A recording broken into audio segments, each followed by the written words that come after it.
So it should be live. I'm going to check everything to make sure, and we should be good.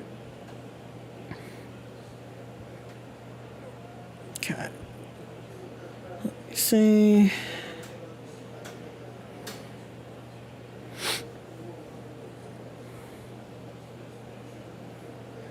And hold on.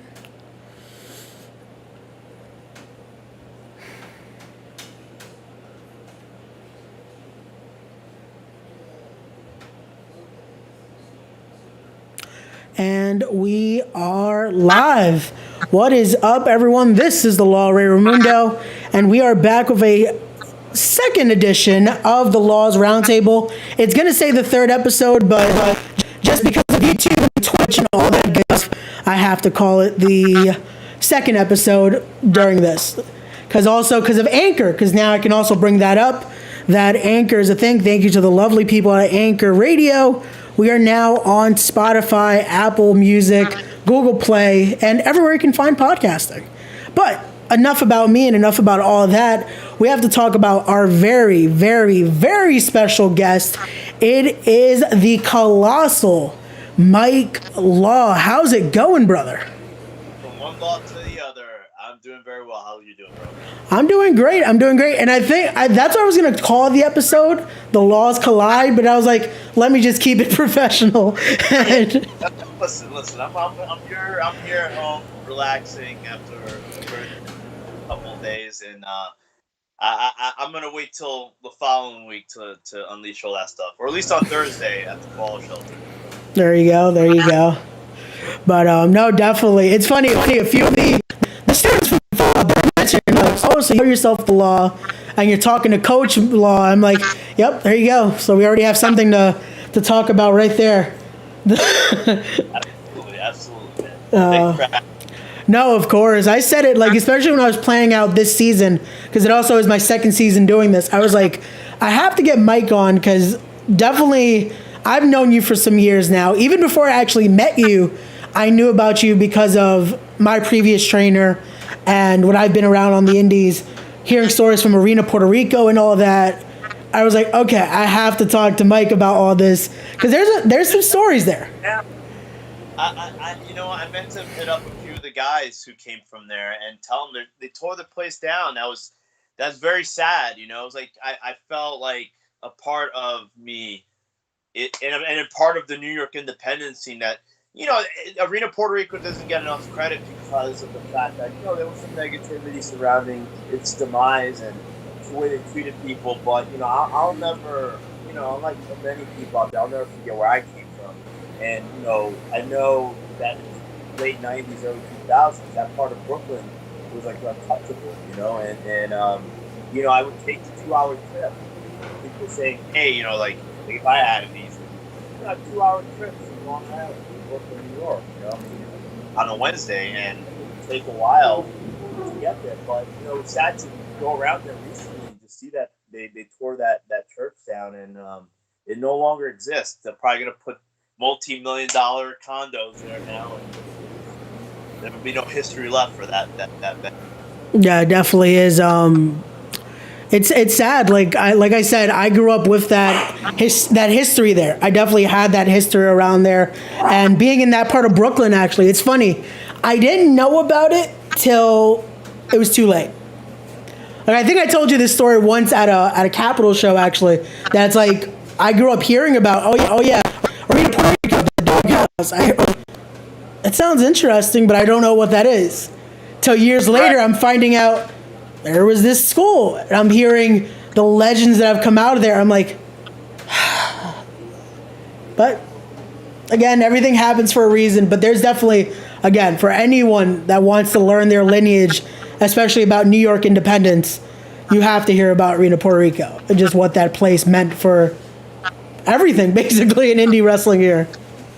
Off of that spun, like the doghouse, and then that story came up that place, with the low fees and homicides, and the hit squad, and so on and so forth, reefer, and people who trained those, the future generation of guys. So it was all a trickle effect. And, like I said, I for one never forgo like history, where I came from. And Arena Puerto Rico and the Doghouse played integral parts in my career. So, but it's unfortunate that one is completely destroyed and never return. At least the Doghouse building itself is still intact. It's like an auto detail shop or something like that. Good top shop. I don't know. Yeah, definitely. Hey, what is up? AJ Orsini's in the chat. He says, Mike Law, the man, Ray's the man. What is up, brother? Good to have you in the chat. Look at that. I need any more ego, but I appreciate it. See, this is what the Roundtable's about, though. It's always about whoever I bring on, we're putting over. It's about putting that positivity out there. That's what this podcast is. Like, I finally started calling it a podcast. I'm like, hey, if I'm going to be a podcast, it's going to be a positive one at that. Right. Hey, more positivity. That's what it's all about. Definitely. But, brother, let's talk about it. How's it been? What's up? I have to ask just because, again, we're not in the best of times yet, but definitely making the best of it. So how's everything going? Good. There's been some rocky moments, for over a year now, considering everyone had a situation. I think I've been very blessed and fortunate that things have gotten progressively better. But I don't think it's a combination of just also being, patient, but also being, continuity, just constantly asserting myself and just continuing to grind, you know what I mean? I know a lot of people fell by the wayside, and I get it, the pandemic and with it threw a lot of people off, from both an emotional and a mental standpoint, some of us physically. But I'm feeling good, man. I'm coaching now, which is, I love my passion, I always knew that pro wrestling was my love and eventually the last. But I will say that coaching and things that come along with that have been such a huge boost for me, and I love it, man. I'm excited. I'm excited to get up every day. And the times there it's hard, everyone goes through their trials and tribulations, but I'm excited about getting up and helping others achieve some goals, achieve their dreams, and do it the right way. Like I said, I mean, the fact that, in the late 90s, early 2000s, things were different, for a lot of us. And, it was more ways than one. It was a little different, but I'm looking to help people with stuff that I wasn't aware of until years later. Until, when I started experimenting and doing stuff myself and just learning from different people along the way. The knowledge that I have is from years of being around some incredible minds, people who've done this on a national basis, taking people to train. It's stuff that I like to contribute back to the industry that I love. Oh, definitely. And I was going to leave it for later, but I have to bring it up now. Show the graphic here. We got to start the fallout. Because again, I've been tempting. I'm like, do I call him Mike? Do I call him Coach? I wasn't sure what to say here. But I'm like, because you've been doing an amazing job there. I've gone to the Fallout shelter and I've seen you guys have something there. Even the minute I walked in, it felt like this is what a school should be. That atmosphere, that sense of it's training, it's camaraderie, it's great. Yeah, I like to be very positive.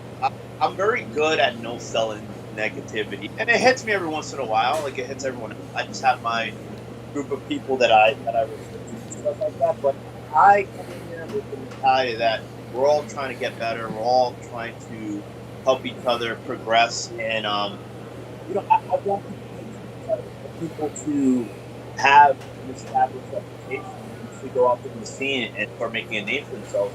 I want people to be like, hey, these guys came in, they're humble, they work hard, they're not just brothers, they are a brand, but they're also folks who know their way around the business, you know what I mean? And that's again something that I had to learn either the hard way or just by picking it up as I went on through this, almost 20-year journey. So obviously a lot of excitement with the fact that, we have great teams like,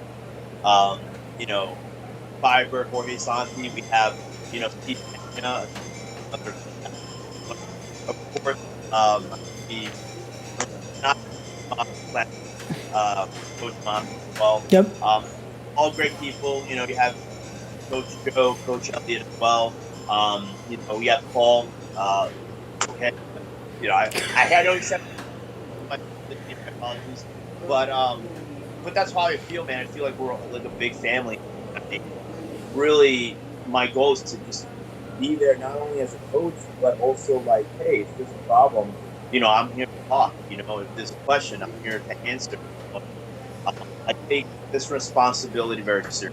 Yeah. No, and definitely, guys. Like, this is something like I said, I've taken firsthand. I've been there, and it's something they've said from all the coaches. This isn't just Mike as well saying, like, they're there to talk to you. And that's what a coach should be. That's what you want from that learning experience. You want to be able to ask questions freely and not feel like you're stepping on eggshells, in a sense. Right. Because we all look at problems both professionally and personally, and there's times where people just want to be heard. You know what I mean? And it's fine. It's fine to get frustrated. It's fine to let it out. It's fine to get angry. But when we do that, stuff that matters. Somebody just made a comment. I'm sorry for laughing, but Hoke's in the chat and is already saying, shaking my head. Putting the shit out there, which I like, because I had Hoke last season. I feel like I called him Paul on the stream, so it's okay. But it's leave his name out. Leave his name out. Nobody. We're gonna have to switch everything. I was gonna have to wear a lucha mask. That's it. That's. Sorry, hermano. Sorry. I'll try to do post editing. That's it. That'll be 50 squats for me on Thursday. No, but again, like I said, it's all love. It's all great things. Yeah, good. Love you, dudes. We love you too, hermano. But see, that's what I'm saying though. It's that great vibe. It's that family atmosphere. That again, it's not anything else but just great vibes there, which is awesome. Yeah. Definitely something. We want people to work hard and not listen. I mean, we're not saying there's going to be days that it's going to be brutal. I mean, anyone who's gone in there and done the drills and done the training knows that, there are times we don't make it easy. We want you to excel, but we want you to put that work in. And, but I love doing this. I love having fun. I want people to have that feeling that they're not walking on eggshells. They come here, they train, they can learn, they can have a good time, and they can have fun while learning. And that's the environment that I like to create. That's the way I was able to learn more on my end by having that type of environment. So I feel that, I don't want anyone coming in there feeling like they're guard. I think everyone, if you're coming in anywhere, you're gonna have your guard up a little bit. Yeah. No, but I want people to let that guard down and say, hey, I'm here to express myself. I'm here to learn. I'm here to get better. I'm here to ask questions. I'm here to, in unison with everyone else who's trying to accomplish some goals. No, definitely. And I'll say that from first-person experience. I definitely went in like, okay, let me feel it out first and have that guard up. Because, again, you never know. We've all had those experiences where some places are better than others. But after just a little bit there, it was like, okay, I felt comfortable enough to be like, okay, I can talk to any of the coaches, any of the students, and you felt that just freedom to be there. Which is, again, you want that. So, again, shout out to the Fallout family there. And, again, guys, if you're looking for that, I put the link in the description down below. Check out the school. Definitely hit up the coaches. And, again, it's worth it. It's definitely worth it, guys. Make that investment if you're looking, again, to get into this awesome business that we love. But speaking of the business, we got to talk about at least one of your matches first off here that's coming up. We have National Championship Wrestling on August 28th. Got to make sure I have all the information there correctly. But you're facing off against, well, now he's the top guy, Griffin McCoy. Your thoughts on this match, Mike? How are you getting ready for that? What are you feeling? I've seen guys like Griffin McCoy grow from what they used to be. Being a young boy, kind of making his way in the Indies. It's very rare that I take things personal on any. I try to remain professional a lot of times, especially with what modern day wrestling, how things are perceived. But for me, um, I have to be able to go out there and showcase to not only people like Griffin who may doubt me, or whoever has never seen me before, that not only am I at the level, but I'm better. You know what I mean? Like, you don't do this for as long as I have and been around some of the hardest hitting, nastiest son of a bitch going, and continue to do it at a high level. But I, lo and behold, do. In August 28th, it's going to be very different for me. And I feel great. A lot of my injuries have healed up, which says something. I've been wrestling with a messed up ankle for almost 2 years now. Like, I'm not one to disclose injuries because I don't feel like I feel everyone in wrestling at some point or another wrestled injured or hurt. Yeah. Wrestling, training, and coaching with a messed up ankle for a while. It's like finally, I think last week I'm feeling a lot better. So I think that showcases a level of toughness that I have that maybe Griffin doesn't. Like, I like to see growth in everybody, but it's not. People might believe, it's like me trying to showcase and like prove himself. I don't believe that. I think he has to prove himself to me if he's gone up another level. I don't know. Sure. There you go. There you go. Again, real words there from the Colossal Mike Law. So again, Right. that's how it has to be. It's a showcase right there, and that's definitely again that clash of styles, because Griffin's definitely around. I would say more of that my generation now coming up. So definitely you gotta learn somewhere. Maybe I bring up a good point. I think it's a generational thing too. I think it's not only generational in attitude but in execution. yeah. And you're talking about definitely a styles clash. You know what I mean? Like, my thing is to slow the pace down. He's probably won't move forward, and that's, I think, the story that you're going to see unfold, and we'll see. I'm like, people are like, oh, how can you be so confident? I am. Sorry, I think you have to be confident. There's a difference between egotistical and confidence, and I happen to be very confident in my ability. I'm very confident in my training. I'm very confident in people I train with. No, you definitely have to. And I feel like that's one thing, especially when you're walking into the ring. If you're not confident, you're already losing half the battle right there. Like, it's definitely a mind game. Everyone from the opponent, the promoter, the fan, the nosebleeds will know if you don't have confidence. If you're shook, the people will tell. Definitely, definitely. But speaking outside of just your own wrestling and the fallout itself, your thoughts right now on the current climate of wrestling? Because we're finally starting to get back in there, especially with the whole pandemic era of wrestling. It's starting to feel a little, I guess, normal in a sense. Your thoughts on all that? I'm glad we're bringing fans back. Pro wrestling is one of those industries where we feed. I mean, I'm going to speak on my behalf. Yeah. Work there as a thousand ways to get at. But in my perspective, wrestling is a really emotion-based industry. Yeah. About getting emotion from fans. Whether you like it or not, we all know what it is. And I think the idea of being able to get reaction, get the fans emotionally invested in what we do, is the center and what makes this business so great. It was a little bit in the beginning. It was like, oh, these are tapings. It seemed more like it seemed more normalized, I guess, as time went on. But there's nothing, in my opinion, and many wrestlers will tell you this, like nothing like the high that you get from getting a fan. I mean, there's something.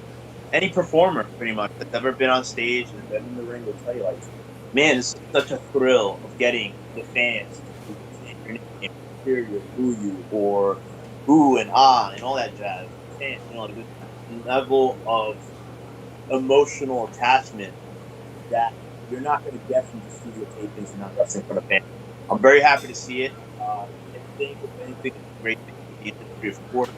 hoping that more secure jobs for everybody. Yeah, definitely. Listen, I'm a wrestler. I love doing it, but myself included. And I'm a coach as well.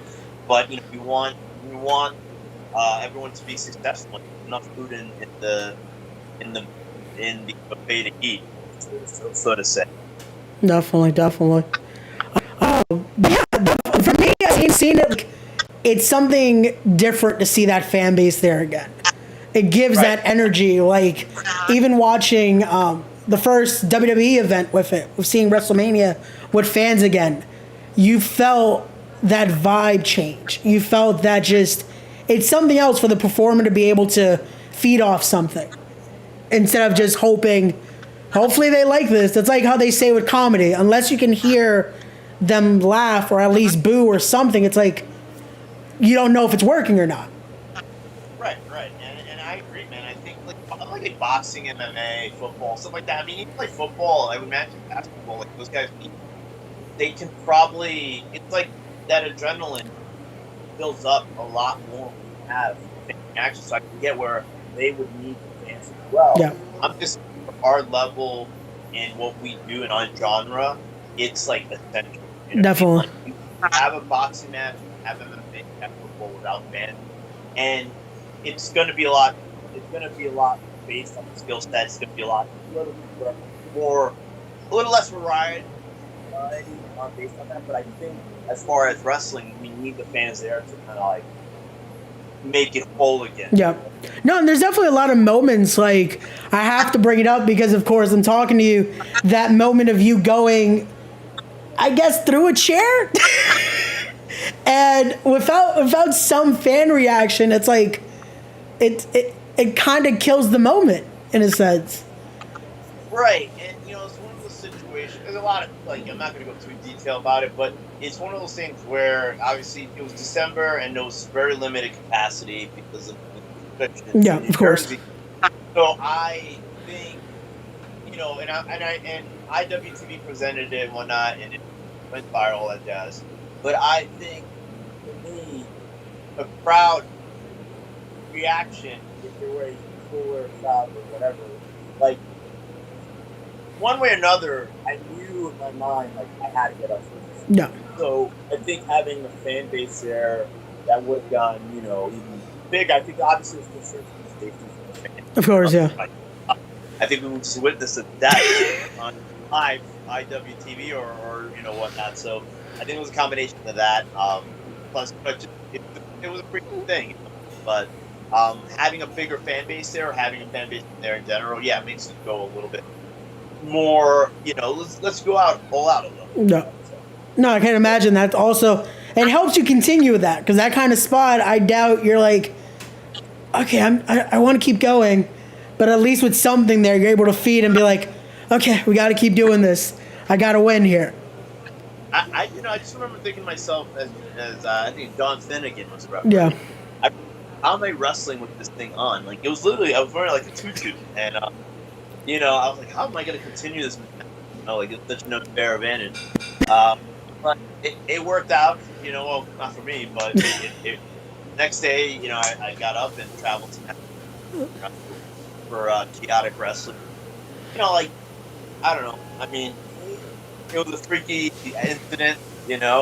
Probably never to be seen again, and it was. I live to tell about Yep. it. Talk about it. Hey, and again, those are those moments. That's why I say that's the best that crowds are there, because those magic moments, you never know.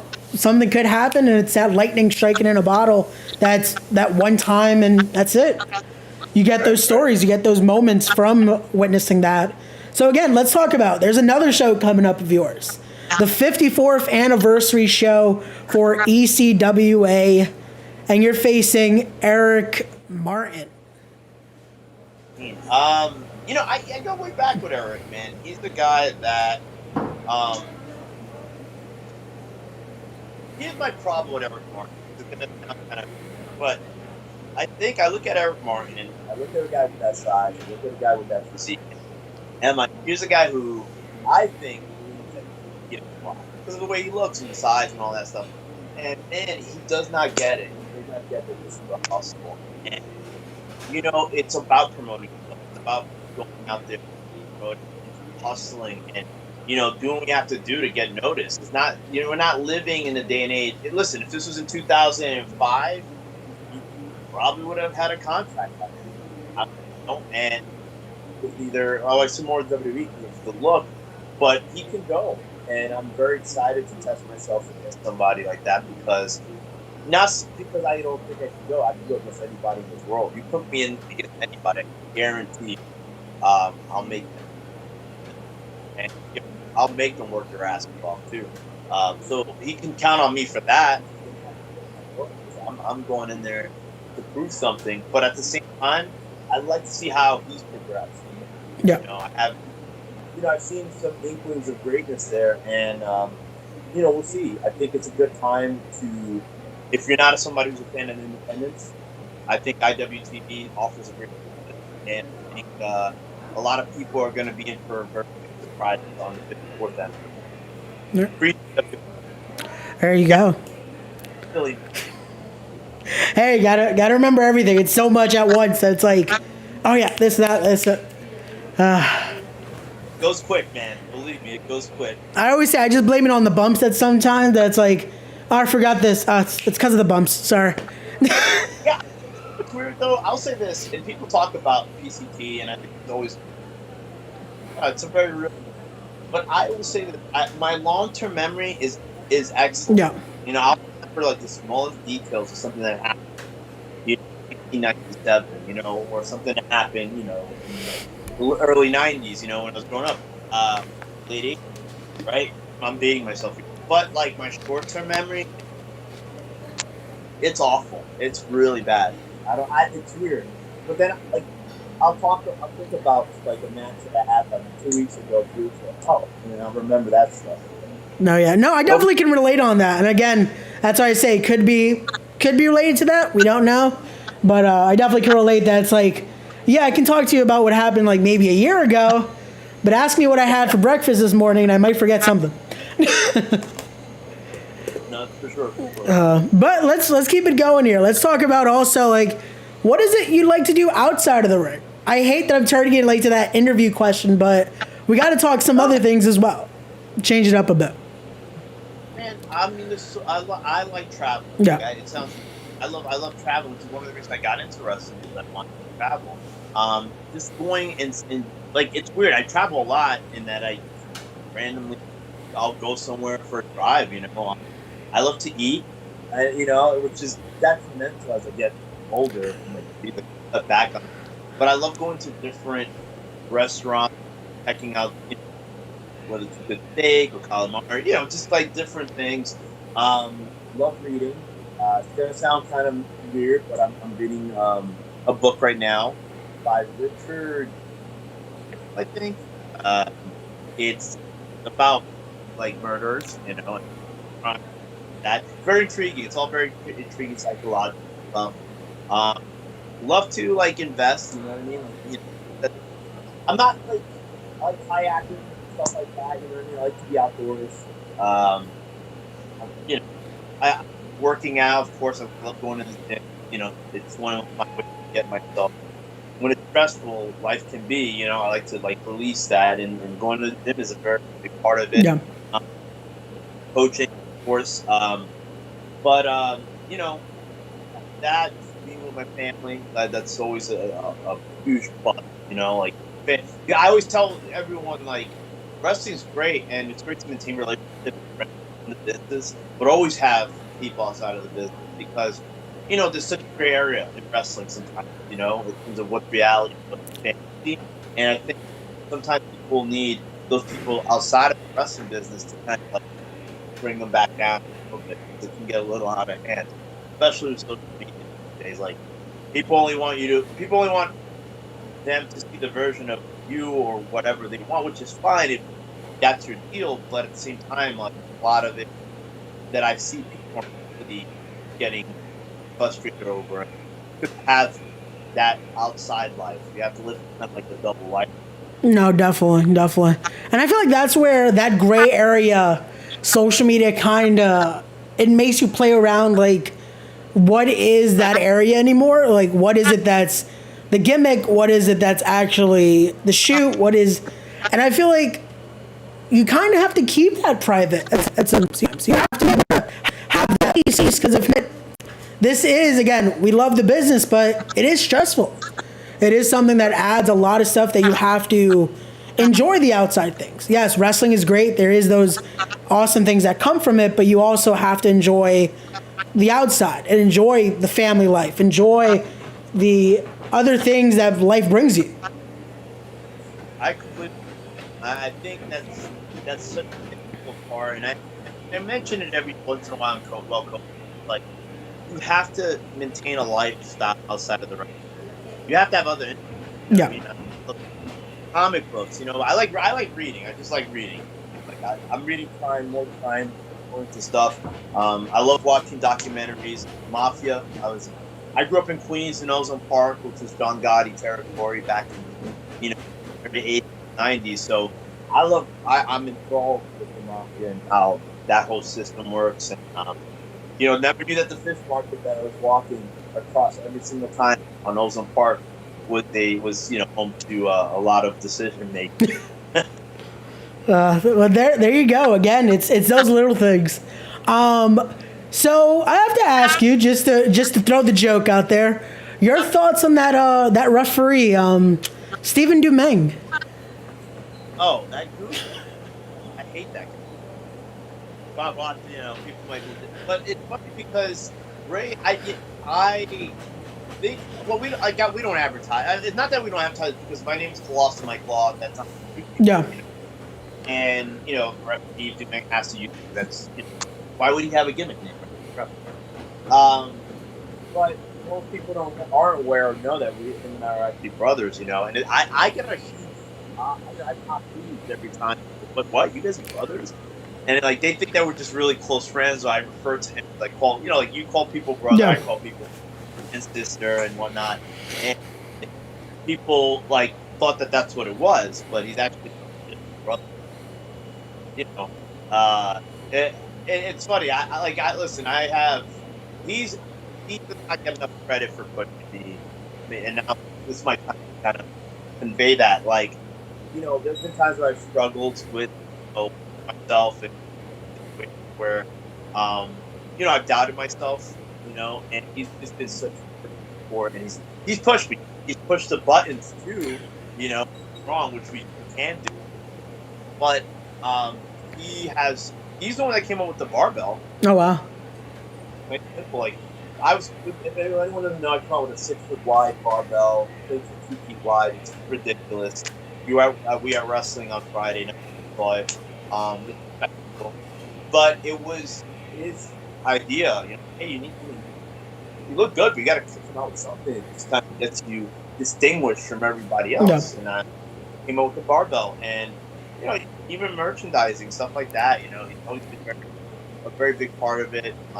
He's true pro, CPR trained. Those referees that get CPR. I mean, I'm CPR trained, and certified. I think it's an important aspect. He's always been such a fan. I'm not. Now this is not me saying as a brother, but me saying this as a professional. He's a fantastic referee, and if he's officiating your match, just know that God forbid something happens to get hurt. He's a complete pro. He's always been a pro. He has some amazing talent. Excited to see where he heads next in his career. But just know that I taught him how to count to 30. So he didn't know how to do it beforehand. He was struggling at 1.5. He was struggling at 1.5. 2 and 3. Maybe sometimes you may have to do the 10 count or the 20, depending on whether they're outside the ring, what company. So I told him everything he knows. There you go. No, I had to throw that out there because, again, I knew, again, like I said, I've known about you guys for longer than I actually know you guys. And it's always been great to see both of you. And I'll definitely, again, to put him over as well, when I see Steve at his show, I'm like, okay, now there's going to be at least some great officiating. Because that also adds to it. People don't get that it's not just the 2, 3, as many competitors in the ring. That referee adds a whole nother element to it that's needed. Like, it's definitely important in there. They're looking out for the safety of all the competitors. They're looking out for everything. It's just they're such an integral part that I always urge promoters. A lot of promoters ask me because I've been a promoter myself, and I've been a broker like that. That like I always say, like put a budget together. Always make sure you budget in like referees, Yep. like Steve. There's so many. There actually are like a Keener, another one that does it. Get to props, he's fantastic. Trying to think off the top of my head, a really good one. And I'm probably gonna kick myself here. Wow. Listen, I mean, if I vouch for them, it's because I truly believe they're fantastic. Referee Adam Galt is another one. Very good referee. Andre. Yep. I could really just name a whole bunch that I think are worth, and I think promoters should keep out on that because, that one situation that one time it happens, someone slips, someone gets hurt, and the referee doesn't know what they're doing. That could be a huge difference, whether it's a long-term injury or a short-term injury. We got to take that seriously. No, definitely. And that's why I say, like, Steve definitely was someone, I was lucky to see him a few times. And in certain situations there, I was like, again, especially if you're in that fan perspective, you don't know, is this legit? And that referee has to keep it going, but be able to tell, okay, this is a serious situation. Right. Be able to make it work and keep it going and keep everything secure, which again, like Mike said, definitely for promoters out there, get your referees that definitely know what they're doing and are going to be able to, God forbid, have to work in that situation. Absolutely. Well, definitely. But again, shout out to Steve. Shout out to a lot of those referees, like you mentioned. Again, support your referees as well, guys. Support your referees. But to, again, plug something that you did mention, the merch. Showing the graphic right here. You got the store Frontier, your store up. You got some great designs there. I'm looking at one right now. My barbell is bigger than yours. Like you said, that barbell, you're not lying that you bring that huge barbell with you. It's ludicrous. I mean, really, like, I think it lends itself to the whole idea of colossal, big, larger, all that stuff. It's some people laugh like oh, no, there's some weight. And I remember even last weekend, people were trying to pick it up. I go, oh shit, like there's some weight to this, I'm like, I wouldn't, I don't like to half-ass things like that. So, it's ludicrous that I walk out with a huge barbell, but I think it gets everyone's attention. Once what I can do for five, and you're like invested in that. So, yeah, my barbell is bigger than yours. It was weird because I really thought that shirt. It's done well. Not the best selling. Not even remotely close. The two best selling shirts that I've ever had were the Mr. Sparkles inspired, the quarter. Oh, okay. Baseball shirt. The turquoise, not even the gray, not the pink, not different sleeves. The turquoise colored one is the best selling one I've ever had. Next, really close to that one is the homage incident back in December 2020. The Too Colossal to Die shirt. That I only have like 5 in a pretty big order for that. So those are cool. And awesome. Everyone purchased either directly through me, or through any of the websites. I really appreciate that. Awesome. And no, I can imagine, like, again, like you said, it went viral. If I'm not mistaken, even some major, like, wrestling networks were picking it up just because of how insane it was. So I can imagine, hey, again, shout out to you, shout out to Joey Ace for making some magic there. Joey Ace, yeah, whatever. Well, I gotta bring up also another guy that because of him I got to meet guys like you, guys like Joey, even guys like AJ Pan. Shout out to AJ. Shout out to AJ. I'm liking that he reinvented himself. I thought that the thing ran its course. I think he needed to stumble a little bit to kind of refine his grounds. Yeah. I think that's everybody, and I think a lot of people get frustrated. Like, I got to start over again. Sometimes you do, man. Sometimes in this industry, there's no guarantee of anything. Like, there's nothing. Yeah. There's no guarantee no matter how good you are, no matter how much you look like the part, how much you are the part, how much you. There's no guarantee that anything will ever happen. You know, you just know that once you're in there, that you're gonna, not gonna part. But with AJ, he had a fall and he felt pretty good. And then he kind of found his way back, and I'm seeing the progression of Mike in it. Outside of the business, I don't agree with everything regarding, and I'm sure him and I don't agree on everything in the business as far as how to approach certain things. We're different people, but outside of the ring, he's like, one of my best friends. So I'm happy to see him succeed professionally. And again, although I don't agree with everything he says or does in the industry, I agree with everything I do in the industry. We can still maintain that level outside. So good for him. Awesome. And again, that's what it's all about. Again, sometimes that in the inside baseball you can't really agree with, but there's some stuff that you can still have that mutual respect for as well. Yeah, and that's the thing. Like, I feel like there's a lack of maturity. Oh, you froze there for a second. You good? It's funny. The minute my dog actually started barking, it just froze. I was like, oh, okay. She broke the system here. Control over everything, all this technology. But like this loves maturity as well. Like, I don't agree with things that some people say, but you know what? That's their business. That's the way they perceive things. Yep. You gotta be able to deal with that sometimes too. But going back to as far as going viral, that spot with that whole deal with Joe Gase or whatever, it would have been appreciated for Ridiculous at least put us over or like put us on the Chiron.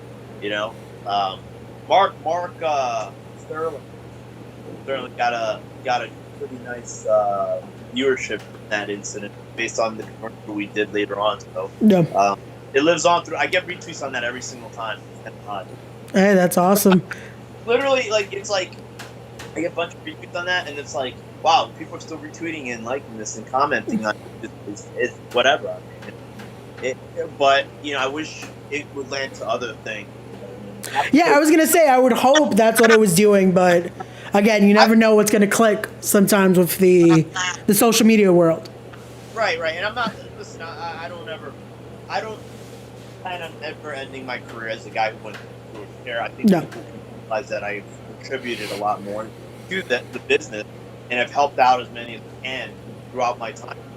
And I've done. Listen, from everything from being someone who's done merch. I've been a vendor. I've been a booker. I've promoted events. I've been on my own shows. To commentary, to train. I've helped campers before. So that's why I think you got to give yourself like that type of asset. I think one of the things that we do preach a lot at the Fall Shelter is that you should be. I've been a referee. Yep. Years ago. Rock and Rebel. Yeah, he didn't see me as a wrestler, and he literally, in the mid 2000s, I was still a scrawny little bastard. Yeah. I always had some fight in me, but I was really, really small and skinny. He's like, nope, you're roughing. And I thought I was there for a booking. I traveled almost 4 hours out of my way, Ray, in the pouring rain. I got dropped off at off Philly, outside Philadelphia, and I had to walk in the pouring rain with my luggage. I had to walk to this little venue and behind the bar, and all that just because and be official. He didn't even want me to wrestle. Rock and Rebel didn't want me to wrestle. He put on the shirt with me, I think. But Kevin was actually at that point aspiring to be a rep as opposed to being a wrestler, and he eventually did get a job. But I wanted to be a wrestler. I knew I could work. I was a good wrestler, and I could perform, and I could keep up the pace and all that jazz. But Rock and Rebel didn't see anything. Well then, hey, not to say, but I guess you definitely proved him wrong though, because you've You've showcased a lot more years later. But no, like you've mentioned, like especially even when I went and we had that conversation, and especially for anyone watching that is thinking about being in the wrestling business, is contemplating it. You definitely have to have more than one in this business because you never know what it is you might be needed for. I've luckily had the opportunity to train to be a wrestler, train to do commentary. I've been trained to do social media marketing. And again, you never know what it is you might be needed for, and be willing to learn anything like that, because you never know. Again, that one opportunity can lead to the next, to the next, to the next. And that's why I like doing this as well, because although I'm doing the podcast format, it shows I am doing research. I am doing this. Who knows? Again, commentary is always out there. People need to show, hey, they know their knowledge about talent and whoever they're talking to. So definitely, guys, again, these are gems. Mike Law is sharing with a lot of you stuff you don't get to hear that often. You're usually hearing just a promo about a match or something like this. He's sharing a lot more information that you definitely should be listening to and keeping that notepad ready for you. Believe me, there were some harsh lessons learned on the way up like that. Yeah, definitely. Believe me, there's still lessons that I learn on a regular, but coming up and seeing different. I've seen what it were in 1998 when I started training. I started training very young. I wouldn't even recommend it this time. It's brutal. Like the ring now is so much better. The ring that I made in 1973. Imagine how hard it was comparatively.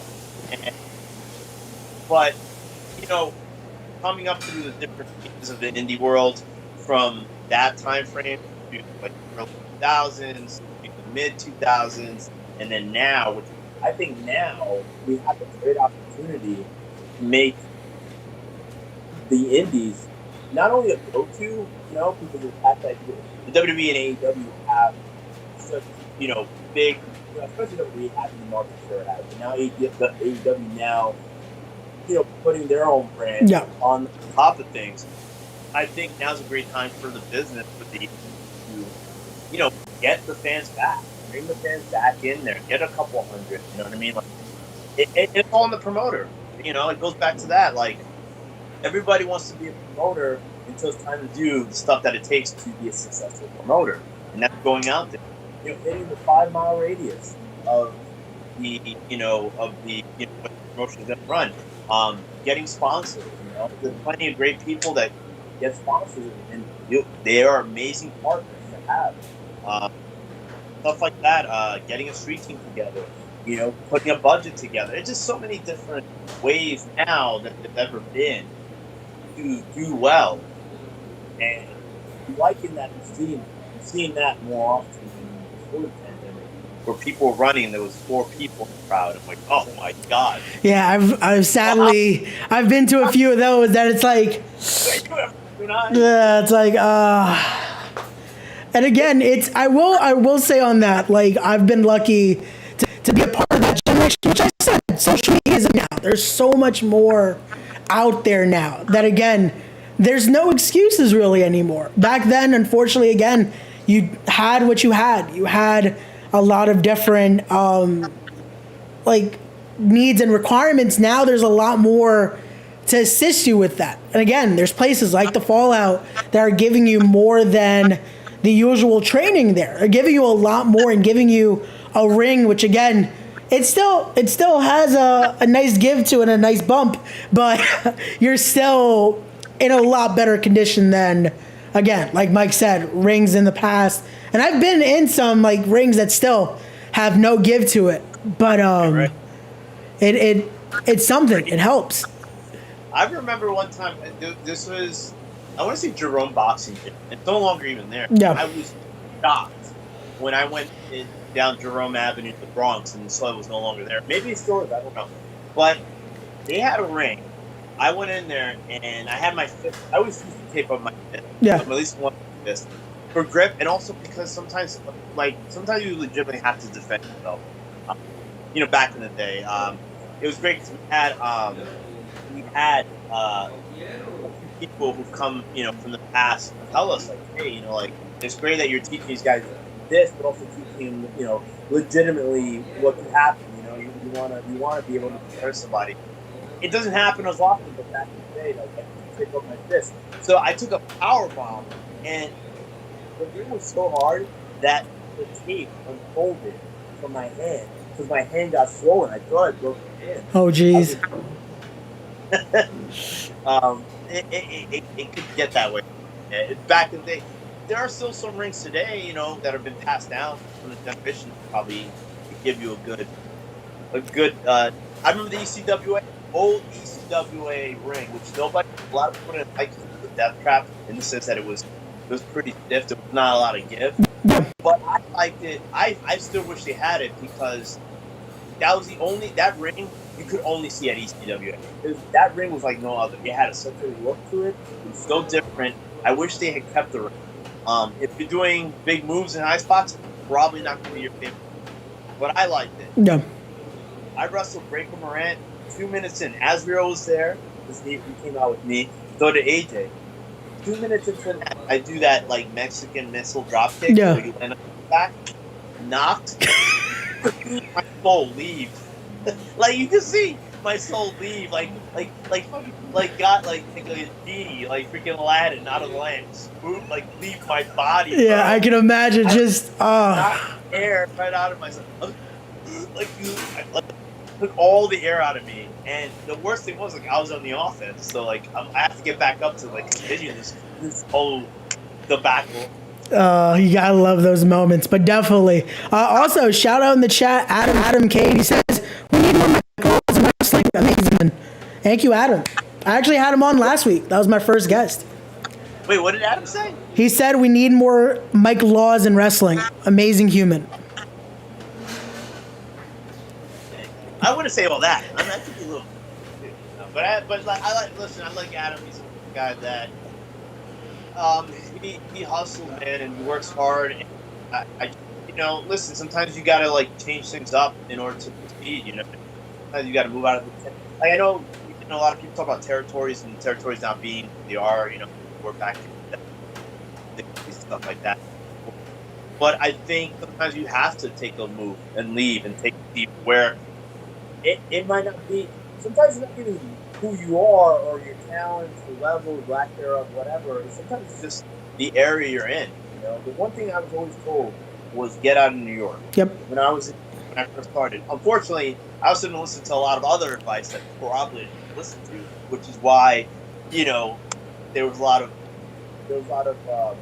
turbulence in my career. No, again, there's.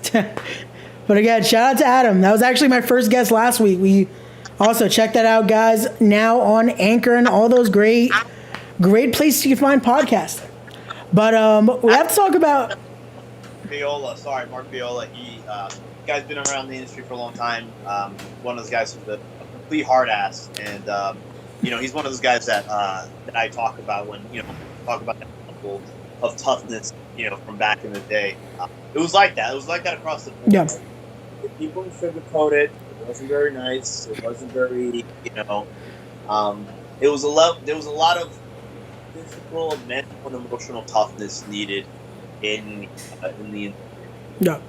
But also, it's still something needed too. You still want that, that grit. You want that to be able to. No, again, wrestling isn't. It isn't ballet, like Taz used to say on commentary. It isn't ballet. You still are going to put a lot of pain in there. It's still something. Absolutely. Definitely. But let's keep it going here because there's also 2 more shows to go. So we're going to go back to back here because they're closer in distance. As September 17th, I'll do a little exclusive here if I get gimmicked later for it, hey, too bad. But September 17th, Callous Wrestling. You'll be there. I will be there live. It's your first event back. I've had a love-hate relationship with Callous Wrestling. I don't know, years now. How do I say this? I used to think that they were one of my home promotions. I still do believe that, to be honest. I still believe in my heart. But there are times where I question, things overall, but it's not, what I mean. At the end of the day, it's their vision, what I mean. I'm just there to make sure that I can be the best version of Colossal Mike Law that they need. I have been on a losing streak there, and so that's probably a little bit for me unsettling, I would say.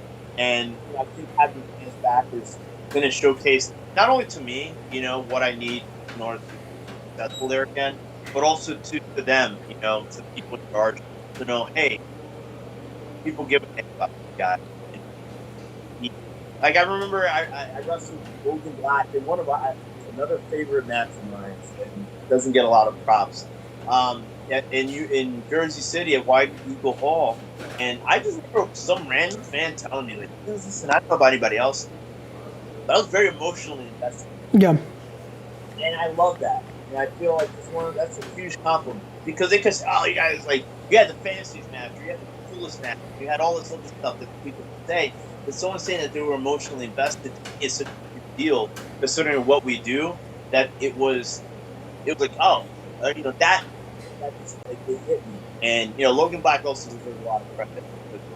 He is also a very talented, underutilized guy. Yeah. No, definitely. Like, I think I told you this even when at the Fallout. One of the matches I love to study is actually one of yours as well, from Callus, with Anthony Gangone. And that match, to me, again, like, I love tape study. I love to break down matches. And that was one where you guys told a story in there.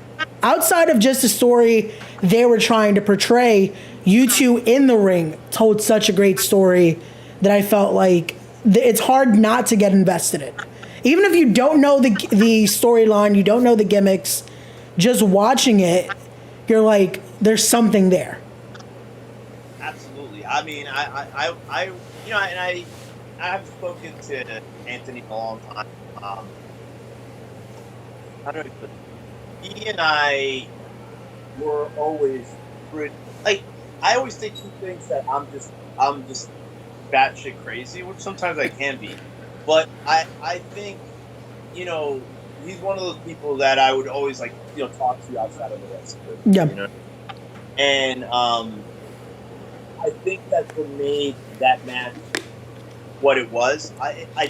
If you were to ask me, like, what's a match that you were proud of that you could showcase to your generation within your family years later, that's the match I would use. And I've said that before.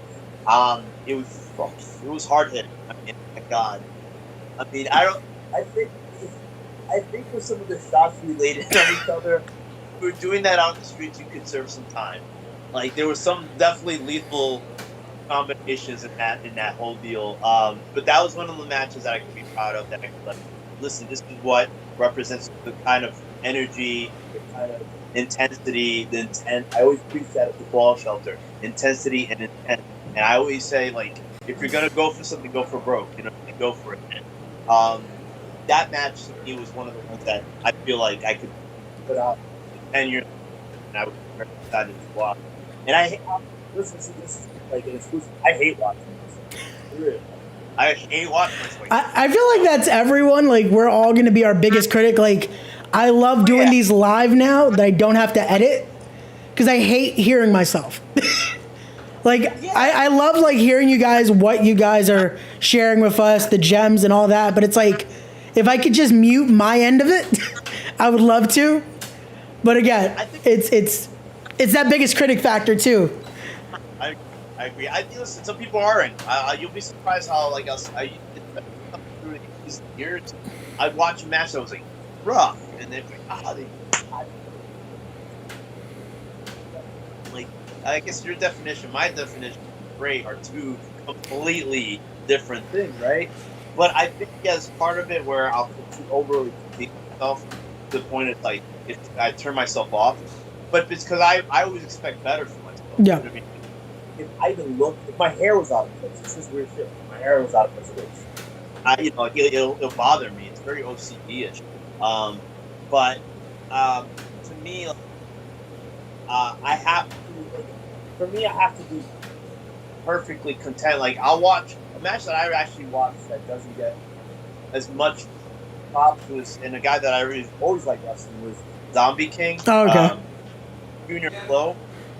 He's so talented. I just wish, I mean, he's one of the guys that I would definitely vouch for because he's so good. And he's one of those guys that there was always a competition there to see, like, within what we do, there was always competitiveness. Like, who's going to outshine who's going to who's going to blow up the other person, get fired, like stuff like that. Like we would do, and it would always translate very well. But that's one of those matches I could watch and not be like pissed off at myself the way I look, the way my gear look. Like it's weird shit, man. Yeah, and I feel like that's what you want too. You want that competitiveness. You want that drive. That's like, okay, we're gonna go and put out a show, but we're also gonna test ourselves a little more in there just for the heck of it, in a sense. Like, yeah, and that's a sign of somebody who really has heart and not. Yeah. You know what I mean?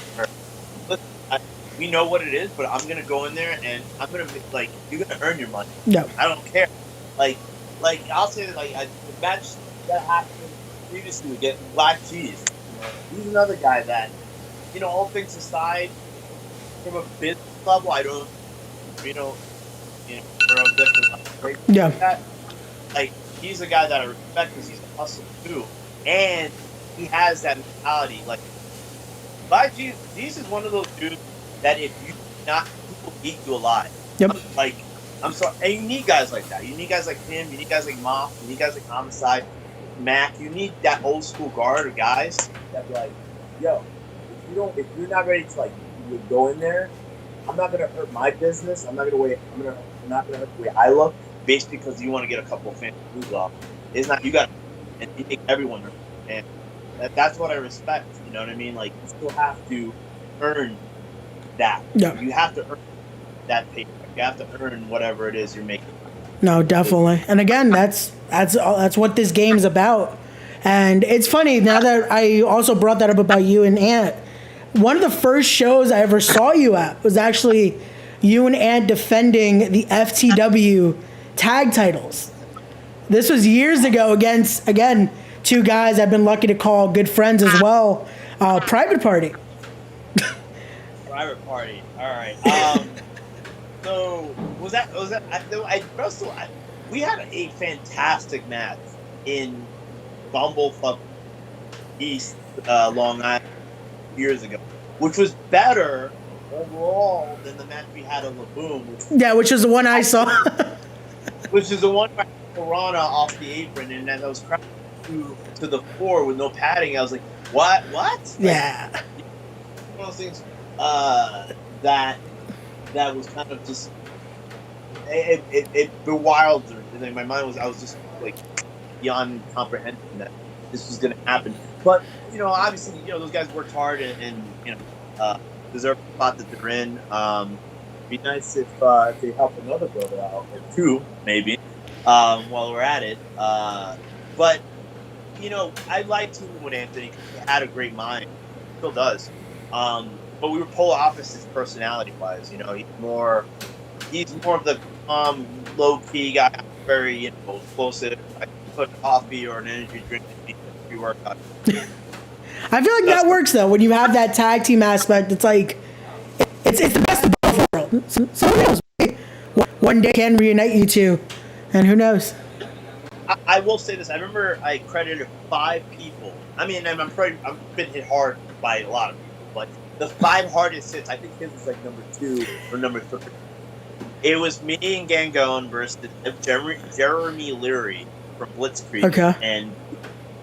And we had Juba in the middle, and we did 2 roaring elbows, and Juba got, as big as Juba, how ludicrous is that? Maybe it was Leary, but as ludicrous as this, Juba got out of the way, got that side, and I'm telling you, dude, 1 second I see Juba, the next second I think I'm in a battle royal. I got hard. There was I saw 10 different people in that ring. I had never, and I've gotten rocked, but dude, I was like teeter tottering. I was like, wow, Anthony Gango, my own partner, hit me so hard that I thought I was in a battle royal. No, I can attest he has some hard strikes. Actually, for my birthday, I took a birthday chop from him, and I'm still feeling it. It's been over a month, so yeah, he has some hard strikes. Yeah. He's definitely. And if you listen, and like if there's a match to recommend, yes, Catalyst Wrestling. Very proud. Another match. Listen, that's the thing. Catalyst has given me many opportunities. I feel like I've knocked him out of the park. Myself versus Matt McIntosh. He doesn't get a lot of credit either. He's another guy that is, really. Is he still a bad apple though? He's not a bad apple anymore. I think it depends on the day with him. Because certain days it's the bad apple, certain days it's the Mac Daddy. I feel like it's one of those like, what am I feeling today? Gotcha. All right, well, fair enough. But I'll definitely ask him next time I see him. But I do have to promote one more of your matches because this one's going to be for a great cause here, as Full Faith Wrestling is putting on their first show back here Saturday, October 2nd for St. Jude. You're going to be in a, I guess I could call it a scramble match in a sense, as it's seven competitors in there. Wait, what? I do 5. There's 7 competitors. Well, I'm looking at the graphic, and right now there's 6 other guys with you, so I don't know what's going on there. All right, well that's an exclusive to me because I took 5 people, so go figure. I feel like a lot of companies like me in these they like to test me type of match. Yeah. We were at one Friday, this past Friday, which is fine. I'm up for anything. I've maintained that I'm a true pro when it comes to any situation that I've been put in, and this will be no different. I will say this, and I hate this shit because I always get people DMing me or texting me, when are you gonna wrestle on Long Island? When are you gonna New York? Wait. And I'm like, hey, this is it. This may be the only time this year that I'll be wrestling in Long Island. And I mean, it's pretty. I'm 99% sure that this is going to be the only time you're going to see me in Long Island. So if you're interested in coming, it's being Colossal Mike Law Barbell. And it's going to be a great show for a great cause. On top of all that, I would say, that October 2nd would be your best bet. There you go, guys. Again, exclusive right there. The only time we're going to see Mike Law in Long Island. Full Faith Wrestler. I live out here, and I never wrestle out here. Yep. Which it's not a bad thing. I feel like that works, though. That's actually better off because, again, you're pushing yourself to move out of that comfort zone in a sense. So that works. That works. But again, Mike, I don't want to take too much more of your time. So let's start plugging away once again. I got to plug the amazing merch. Again, I'm going to show the graphic here. There you go, guys. Store Frontier. Again, guys, amazing designs. Go check that out. Mike, where can I follow you? Again, the links are in the description, but let them know. By social media? Yep. Okay. Well, my social media, very simple. It's Colossal Mike Law. I'm the only Colossal left, by the way. Sorry about that. But, Colossal Mike Law. That's on Twitter and Instagram. I don't have enough people. Fortunately, I have too many people on my Facebook, so I don't. You should follow my actual Colossal Mike Law fan page. We also have a Barbell. She has her own Instagram and Twitter, and someone else thankfully takes care of that noise for her. Ironically, I just got followed by that page today, so thanks. I'm gonna have to talk to her about certain things. Yes, at Real Barbie Barbell on Instagram and Twitter. So you gotta follow my YouTube page as well. I'm uploading some content. I'm trying to grow that. Awesome. As well, following so I can go viral again. There you go, guys. Hopefully, again, all the links will be in the description. Like I said, everything's down there. But Mike, thank you again. This was awesome. I'm glad I got to talk to you like this. I'll definitely be seeing you soon again at the Fallout Shelter. So like I said, guys, check out Mike Law. Check out all that. But also, guys, this isn't going to be the only episode you see tonight. So definitely come back in a little while as I'll be talking with the iconic Steve Monster Mack. Mike even mentioned him earlier. Great plug right there. Again, a legend, a man that without Mac, there's not a lot of us in this business. Yeah, he also was top 5 hardest hit. He did that clothesline confident. I thought I didn't know what week I was in after that. Well, I'll let him know that you consider him one of those top 5. I'll lie and say he's number 1 so he doesn't get mad. So I don't know. I don't know what the order was, but he might be there. And yeah, let him ask about Arena Puerto Rico. I'm actually intrigued to see what he has to say about that. no, I definitely will. Again, guys, that is going to be the second of the double dose because again, we're doing the roundtable, guys. We're back. But also next week we'll be doing not as much of a double, but it'll be more episodes as episode 4 is next week with Valentina, episode 5 with Big Game Leroy. So guys, again, more content here. You guys know the deal. Hit that support, follow everything. And guys, thank you once again for watching. This has been the Law Ray Raimundo, Colossal Mike Law. The laws collided here. And we'll be back in a little bit under an hour. So as always, guys, be wise, be genuine, be real, be better people. And Mike, thank you once again.